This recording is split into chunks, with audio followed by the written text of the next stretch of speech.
ہم بعض اوقات موبائل ڈکیتوں کو بڑا کہہ رہے ہوتے ہیں کہ یہ ڈکیت ہے، یہ بدبخت ہیں، یہ وہ ہیں، فلانا ہے ڈھمکانا ہے۔ بھائی جنہوں نے وراثت ماری ہوئی ہے نا لوگوں کی، اپنی بہنوں کی وراثتیں ماری ہوئی ہے، اس میں اور گلی میں موجود ڈکیت میں کوئی فرق نہیں ہے۔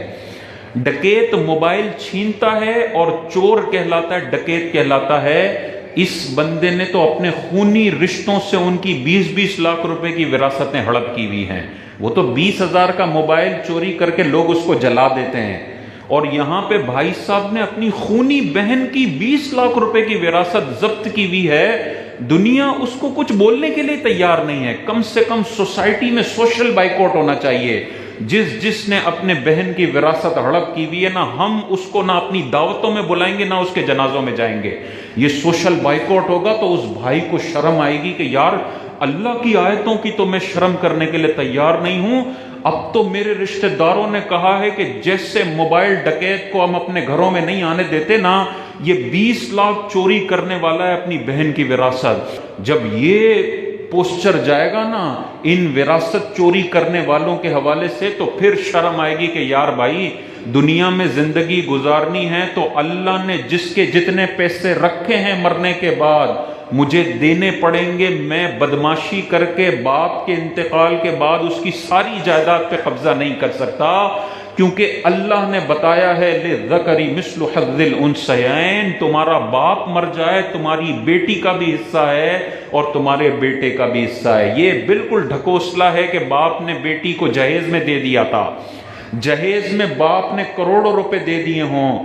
قرآن کہہ رہا ہے جب باپ مرے گا اس کی جائیداد میں جتنا ہے اس میں بیٹی کا بھی حصہ ہے اور اس کی بہن کا بھی حصہ ہے۔ یہ اللہ کی آیتوں کے خلاف اپنی فضول عقل کو لا کے بہن کا حصہ نہیں روک سکتا ہے۔ ابھی باپ کا انتقال ہوا ہے، within 2-3 days آپ نے فتویٰ لینا ہے کہ بھئی میرے ابا کی 2 کروڑ کی جائیداد ہے، مفتی صاحب بتا دیں کیسے ڈسٹریبیوٹ کرنی ہے۔ بعض اوقات والدہ آ جاتی ہیں کہ نہیں جب تک میں زندہ ہوں باپ کی وراثت تقسیم نہیں ہوگی۔ اللہ فرما رہا ہے کہ جیسے مردہ مرتا ہے اس کی وراثت اس کے حقداروں تک پہنچاؤ۔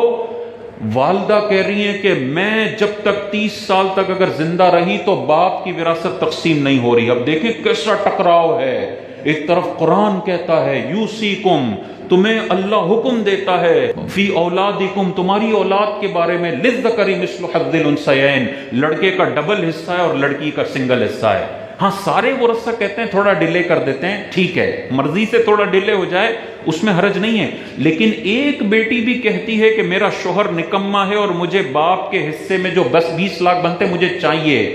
اب ایک لمحے کی بھی دیری کوئی بھی کرتا ہے وہ اللہ سے اعلان جنگ کرنے والا ہے۔ اللہ نے فرمایا بیٹی کو دو، یہ ماں نہیں دے رہی، یہ ماں کبیرہ گناہ کی مرتکب ہوگی، اور میں ایسی ماؤں کو جانتا ہوں جنہوں نے زندگی بھر بیٹیوں کا حصہ روکا اور جب مر گئی تو ان کے بیٹوں نے بھی کہا جیسے ماں نے ساری زندگی بیٹی کا حصہ روکا ہے میں بھی ماں کی سنت پر عمل کروں گا اور اب بیٹی کو 1 ٹکا بھی نہیں دوں گا۔ اتنے کالز ہمارے پاس آتے ہیں، بہنیں خون کے آنسو روتی ہیں کہ ماں نے بھی نہیں دی وراثت اور آج بھائی بھی وراثت ہڑپ کر کے بیٹھا ہوا ہے۔ یہ ماں قبر کے اندر جو عذاب بھگت رہی ہوگی نا، سارے طبق روشن ہو جائیں گے کہ تم نے اتنی واضح آیتیں، سورہ نساء کی اتنی مشہور آیتوں کی ایسی کھلم کھلا خلاف ورزی کی، ایسا لگتا تھا کہ تم نے تو کلمہ ہی نہیں پڑھا۔ اتنا واضح اللہ تعالیٰ کا وراثت کے حوالے سے حکم ہے، اور آج اکثر لوگوں کی وراثتیں تقسیم نہیں ہو رہی۔ ہمارے پاس سوال آتے ہیں ہمارے پردادا کی زمین ہے وہ آج ہم نے تقسیم کرنی ہے۔ بھائی پردادا کو مرے ہوئے 40 سال ہو گئے، آج تم فتویٰ لینے آئے ہو؟ اس پردادا کی زمین سے ان کے بیٹے کو فائدہ پہنچنا چاہیے تھا، وہ مر کے ختم ہو گیا، 1 روپے کا فائدہ نہیں ہوا۔ جیسے انتقال ہوا باپ نے 1 کروڑ چھوڑا ہے، اس میں جتنے ورثہ ہیں یہ پیسہ اب ان کا ہے۔ اگر کوئی ایک قبضہ کر لیتا ہے تو بالکل ایسا ہی ہے کہ آپ کسی کی زمین پہ قبضہ کر لیں، آپ کسی کے موبائل پہ قبضہ کر لیں۔ وراثت کا مال اس بندے کا نہیں ہے جس کی کسٹڈی میں ہے، ان کا ہے جن کا قرآن حدیث میں حصہ موجود ہے۔